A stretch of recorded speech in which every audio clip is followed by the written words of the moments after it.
says, "Choke me." And I'm like, what? What up, Friendster? It's Lennester. I'm going to be finishing off part 2 of our last story time, I Was Stabbed. Well, it's not exactly a part 2 to be honest, more of a follow-up. And if you have no idea what I'm talking about at all, just check out this video right here. But anyway, here we go. So, last time where we left off, Goth Girl told me she'd cover my notes for me until I got back. And I was honestly all for it. Otherwise, I'd be so lost in the homework. So, me and Goth...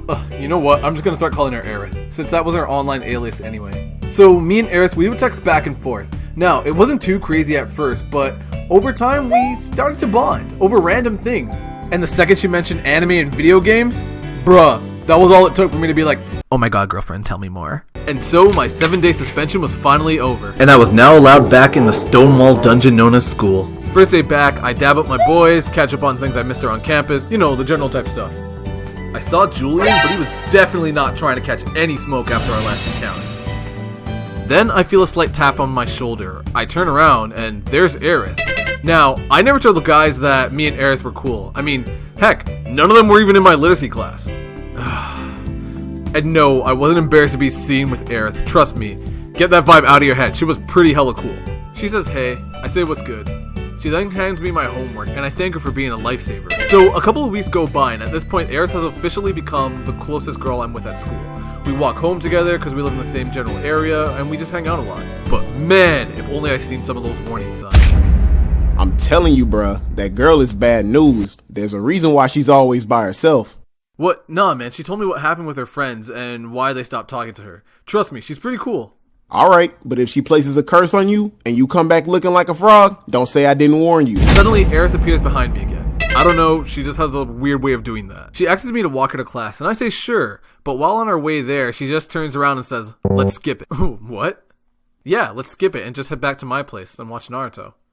And I was like, alright, bet. Keep in mind this is my first time actually going to her place, but I didn't think anything of it at the time. And she's like, hey Lenny. Yeah, what's up? Have you ever been to a girl's house before? No. And I don't know why, but as we were heading to her house, I'm having trouble looking her in the eye. And yo, I think she knew. Yeah? Bro, why are you capping? But usually, like, I wouldn't be home alone with them, you know? Yo, so I quickly turned away because it was getting way too cringy for me. Is that why you can't look me in the face? Yeah, I can. Keep in mind, this is my first time going to her place, and I'm not gonna lie, I was mad nervous. Like, bro, my entire universe at this point only consisted of anime and video games. I wasn't even thinking about picking up chicks like that. Hell, the reason I have so many crazy girl stories is because of the amount of times I fumbled the bag with them. Live and learn, I guess. So we get to her place, and honestly, her room is interesting to say the least. I then sat on her bed, and we just started watching Naruto. Not to mention, I'm still pretty nervous. Like, my heart is racing just a little. And if I was any lighter, you could clearly see that I'm blushing. This is embarrassing, but okay, this is exactly what happened. Now I'm just sitting there watching the anime, just kind of taking it in. And I slightly look over at Aerith, and this girl has a deranged horn dog look in her eyes, as if she's seeing like a piece of meat or something. I slowly make my way to looking back at Naruto and trying to break the awkward silence of the situation. Damn, Naruto is really giving Gaara that work, huh? Lenny, when you were fighting Julian, that was so fucking raw, eh? I wish you got to punch him at least once, to be honest. Oh yeah, he's a total dick, but man, don't even worry about him. How's your knee, by the way? It's fine now. Yeah, eh? Like you legit took that pin out of your knee. That was so metal. It hurt like a bitch though. And she just says, yeah, I bet it did. I could not look at this girl in the face, and that made me feel even more embarrassed. Like, ugh, girls, why do they have to girl, man? Anyway, I just wanted to play Smash Brothers and watch Naruto in peace. So I couldn't look her in the face. But then tell me why this chick grabs my face and forces me to look in her direction.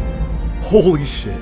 I'm not mentally prepared for whatever is about to happen next. I'm literally giving myself the world's fastest mental pep talk that I can possibly do. Okay, you got this, homie.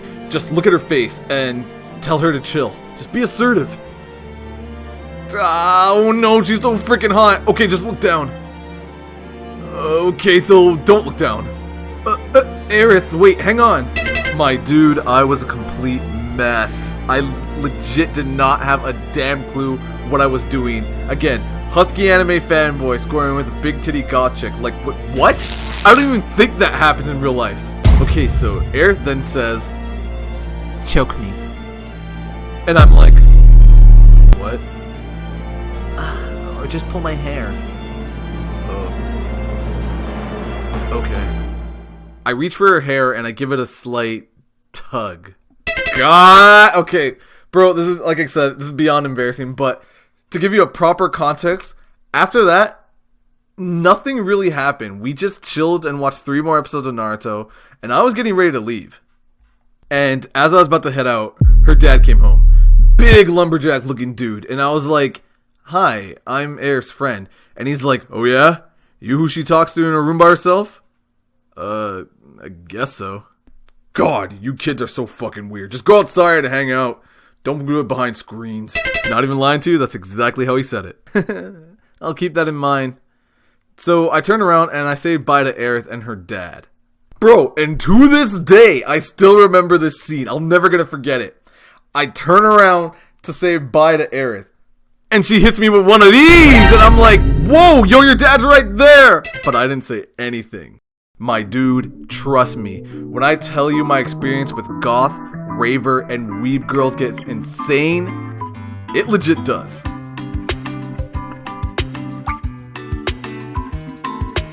お前はもう死んでいる。